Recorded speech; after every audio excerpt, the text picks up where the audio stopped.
প্রচন্ড গরমে মন প্রাণ ঠান্ডা করার জন্য আজকে আমি আপনাদেরকে ভ্যানিলা আইসক্রিম করে দেখাবো। বাসায় যদি দোকানের মতো ভ্যানিলা আইসক্রিম তৈরি করতে পারেন তাহলে দোকান থেকে কিনে আনার কি দরকার বলেন?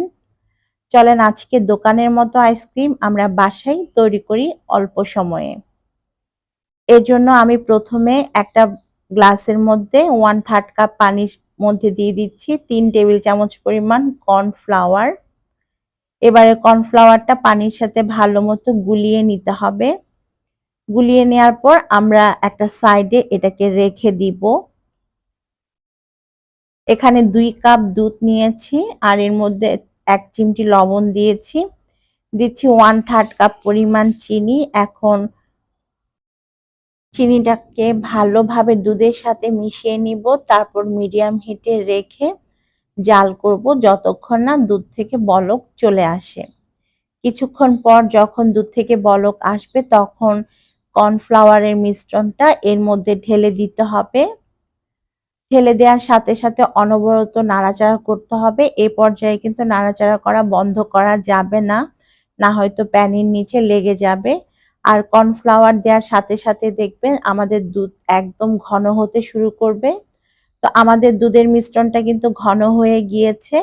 আমি চুলাটা বন্ধ করে দিয়েছি আর এটাকে এখন নামিয়ে আমি একটা বাটির মধ্যে ঢেলে নিচ্ছি। আর এটা ঠান্ডা হয়ে গেলে আরো একটু ঘন হয়ে আসবে, তাই ঠিক এরকম পর্যায়ে নামিয়ে নিবেন।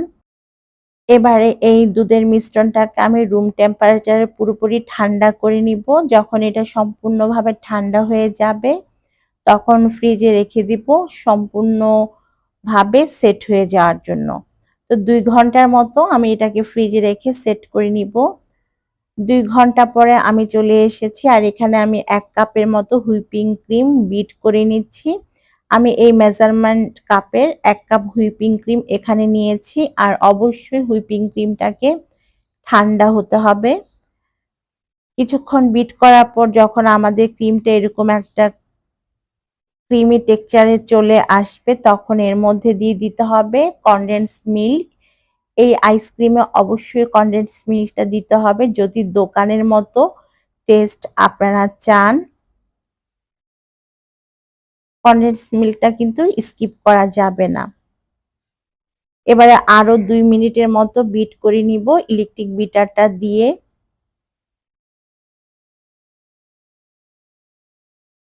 আইসক্রিমের জন্য আমরা যে ক্রিমটা তৈরি করব সেটাকে কিন্তু স্টিপ পিক করা যাবে না, সফট পিক করতে হবে। তো ২ থেকে ৩ মিনিট আমি আরো বিট করে নিয়েছি আর কনডেন্স মিল্ক এখন হুইপিং ক্রিমের সাথে ভালোভাবে মিশিয়ে নেওয়া হয়ে গিয়েছে। হাফ টিস্পুনের মতো ভ্যানিলা এসেন্স দিলাম আর দুধ কর্নফ্লাওয়ারের মিশ্রণটাও ঢেলে দিলাম। দেখেন এটা কিন্তু বেশ ঘন হয়ে গিয়েছে ঠান্ডা হওয়ার পর। এখন ভালোভাবে মিশিয়ে নিব। মিশিয়ে নেওয়ার পর আমি আরো ২ থেকে ৩ মিনিটের মতো ইলেকট্রিক বিটার দিয়ে বিট করে নিব। ২ থেকে ৩ মিনিট বিট করে নেয়ার পর আমাদের ভ্যানিলা আইসক্রিমের জন্য আইসক্রিম বেসটা সম্পূর্ণভাবে তৈরি হয়ে যাবে। আর আমাদের আইসক্রিম বেসটা তৈরি হয়ে গিয়েছে। আমি এখন বিটারটাকে বন্ধ করে দিব। খুব সুন্দরভাবে এটা কিন্তু বিট হয়েছে দেখতে পাচ্ছেন। খুব সুন্দর একটা ক্রিমি টেক্সচার আসছে।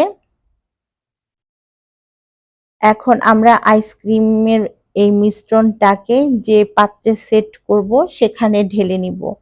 আপনারা চাইলে আইসক্রিমের বক্স কিংবা যেকোনো প্লাস্টিকের বক্স, কাচের বক্সে এটাকে ঢেলে নিতে পারেন। আমি একটা সার্ভিং ডিশের মধ্যে ঢেলে নিচ্ছি। সার্ভিং ডিশে ঢেলে নেয়ার পর উপর থেকে কিছুটা বাদাম কুচি আর কিশমিশ দিয়ে দিচ্ছি। তবে এটা সম্পূর্ণ অপশনাল। আপনারা চাইলে এটা স্কিপ করতে পারেন। আমার কাছে ভালো লাগে তাই আমি এড করছি।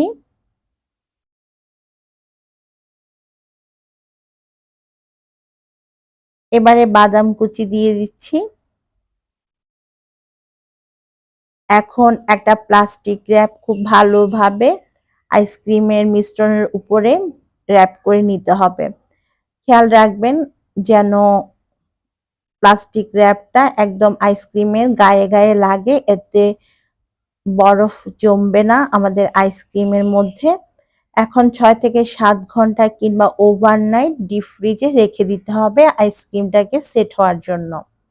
তো আমি ফিরে আসবো একদিন পর। একদিন পর ফিরে এসেছি আর এরই মাঝে আমাদের ভ্যানিলা আইসক্রিম পারফেক্ট ভাবে তৈরি হয়ে গিয়েছে। দেখতে হুবহু দোকানের আইসক্রিমের মতো হয়েছে, সেই সাথে খেতেও একদম দোকানের আইসক্রিমের মতো।